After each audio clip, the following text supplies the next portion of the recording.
Robert Margolis is an actor, director, writer, and native New Yorker who made a film in creative partnership with a friend of his, Frank Matter. It is a much awarded film entitled The Definition of Insanity, a somewhat autobiographical story in which Robert plays the lead. What keeps me going, my being an actor, is like it's like being born with. I hate to say it, like being born with a limp or like a bad leg or something. I mean, it's just something I live with. It's who I am. It's what I do. I have to do it. Yes, buddy, honey. Am I pursuing the American dream or what? Yeah. Yes, I am. Yes, he agreed. No, seriously, I mean. We met in his lower Chelsea apartment in Manhattan. A lot of what I've done up to now is trying to strip away layers of what I call my false self. Mm-hmm. And I have this sort of fantasy or dream or this conviction that if I continue to work in this way, I will reach what's really authentic in myself. And then from there, I will also create art, but it will even be deeper. You know, I'm always trying to deepen my relationship to the work I'm doing. Well, I had this interesting experience when I was 17. I had this experience which I can't fully explain, but it was like this event happened where I literally had some kind of almost metaphysical experience where I was enveloped in this sort of darkness.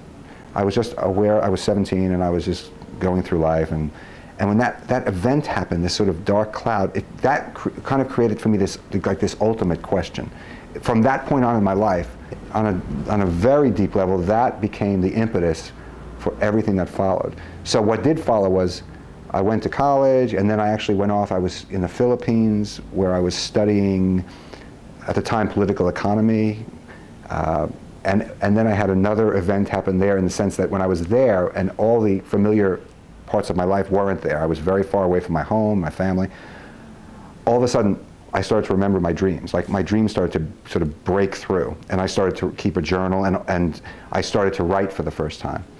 And so when I came back, I spent a couple of years literally just writing and just working odd jobs. Then the first incarnation, I actually started studying psychotherapy, so I was actually a psychotherapist for a few years. Again, working with people, but it was also a way of working with my own, again, trying to find out who am I, what is my authentic voice. I did that for a number of years, and in the process I started studying acting. The main reason being it was a way for me to access different parts of myself. I was living in Philadelphia. I decided to move back to New York to pursue acting. The roles I'd be drawn to were always these sort of roles that allowed me to explore different dark parts of myself, or outsider parts of me, ways of figuring out, again, who am I? I came into the world as an intact, authentic being, and then I think I have the impression that I was buffeted around and forced into certain boxes. And it's the boxes that I press against all the time, I think. All these sort of cultural and family boxes involving behavior and what types of experience are allowable and what types of feelings are allowable. Related to that, I mean, of course, is my son is something that he's very grounding for me. You know, being a father is very, very important to me. For him to be able to be in the world and to be able to relate to people, he has to learn certain rules, I guess is the way to put it, which is kind of ironic because it's the same rules on some level that my artistic self is rebelling against. But simultaneously, I have to not fully be attached to them, but I have to present them to him. Right. So I realize now that there's no way out of the actual dilemma is always inevitable. The dilemma of coming up against the box. Mm-hmm. In order to be functioning as a human being in our culture, you have to have certain rules and you have to function within the box. But at the same time, I'm rebelling against it. So it's interesting to see that reflected in my son. He rebels against it also. Mm-hmm. So I'm almost like, okay, it's like, oh my God. But it's very good for me. It keeps me very humble. I realize it's like, okay, I'm just doing the same crap. Yeah, casting it on. Passing it on. Right. How do you deal with the blank page as a filmmaker? The filmmaker. Well, it's interesting. This film I made, The Definition of Insanity, I co-directed it with a friend, Frank Matter. We actually started shooting the film before we had an actual script. So which made sense for the project because we were shooting it like a documentary, so it kind of made sense. And then we developed the script as we were shooting.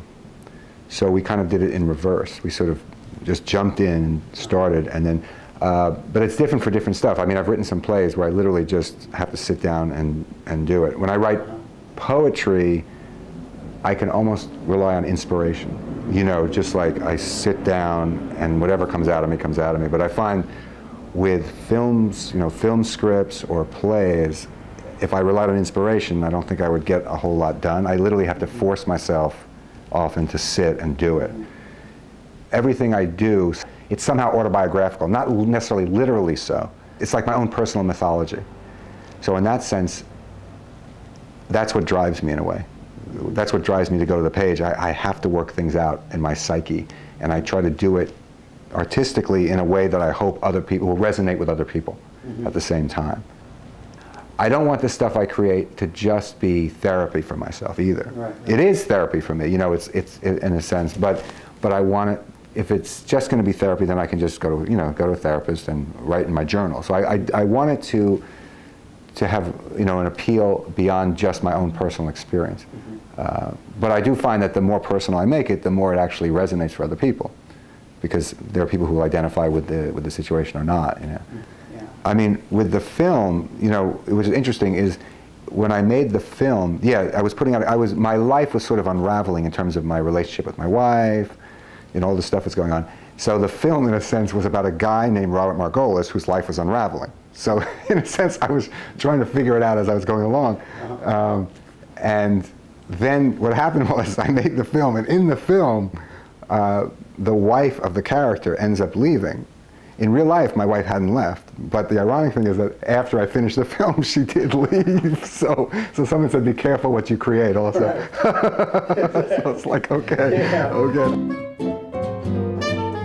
You know, before that, I had been primarily an actor, and I'd also been a playwright. I'd written plays, but once we had a child, it became very hard for me, and I had a day job, so it became very hard for me to do any acting and to do anything creative, because, you know, he was a newborn kid and he didn't sleep too well, so we didn't sleep well. So there was a lot of stresses, and I was sort of in this situation of, the situation I said I would never get myself into, which is where my life eventually was suffocating my art. So out of desperation, a friend and I were talking, because he's a director, and I was sort of like, I needed to do something creative, artistic, so that I wouldn't sort of suffocate. That's how I felt. So it was out of kind of desperation that we started the project. Okay, I don't want to talk right now, all right? Look, I told you I don't want to talk right now, all right? Look, I just got fired, okay? Are you happy? That's perfect for you, because now you can show what a fucking loser I am, okay? So just get mad now, all right? I just don't want to...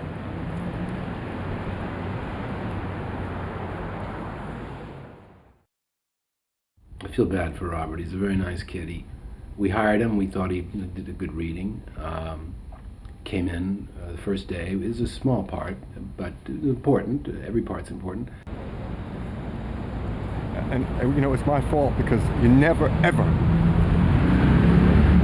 get to that kind of fight with the director, and I did. I just lost it. I lost it. So I asked the AD to tell him to, you know, cool it, explain, you know, if he was having trouble, to take it somewhere else. We're trying to shoot a picture. He kept going on saying the lines. Eventually, it was getting in the way. Time is money in movies. We called security, and he had to be escorted out. Hi, here to see Bruce. Bruce Lee. Yeah. And you are? Robert Margolis. Robert Margolis? Yeah. Okay, Robert, 1 second. Oh, no, I didn't have to look. Robert, he canceled the appointment for today. He canceled it. Well, let me speak to him then. I can't do that.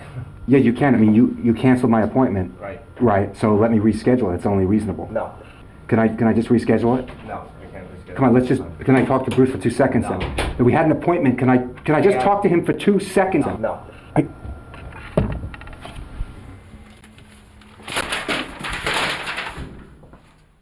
I'm like living my life, but also I'm almost like partly feel like I'm an artistic creation sometimes. Like and I find that I like it. It intrigues me, and it keeps me interested in the process. So as an artist, I have the sense that there are no boundaries as an artist. That's the one place where we are absolutely, potentially, completely free. Well, that's nice. Yeah, and I think that that's what drives me. From a commercial point of view, I always go through this because maybe I shouldn't be concerned about it, but I'm always saying, you know, I'm doing all this work, but it's not terribly commercial. You know, that's the lament, you know, of everyone not making a living at it. You know, Yeah. it's. But we live in a culture where it's really hard to make a living at doing art unless it conforms to certain parameters, like high culture parameters. I kind of feel like I'd love to be a role model of someone who says, look, you can follow your dream. You may not make a lot of money, but what you will find is you will find something absolutely beautiful inside yourself that is unique, and that you can say, this is why I'm here. And if I could just do that, that would be enough for me, if I could have that effect on some people. Yeah. Thank you. Oh, sure. This is Is that good?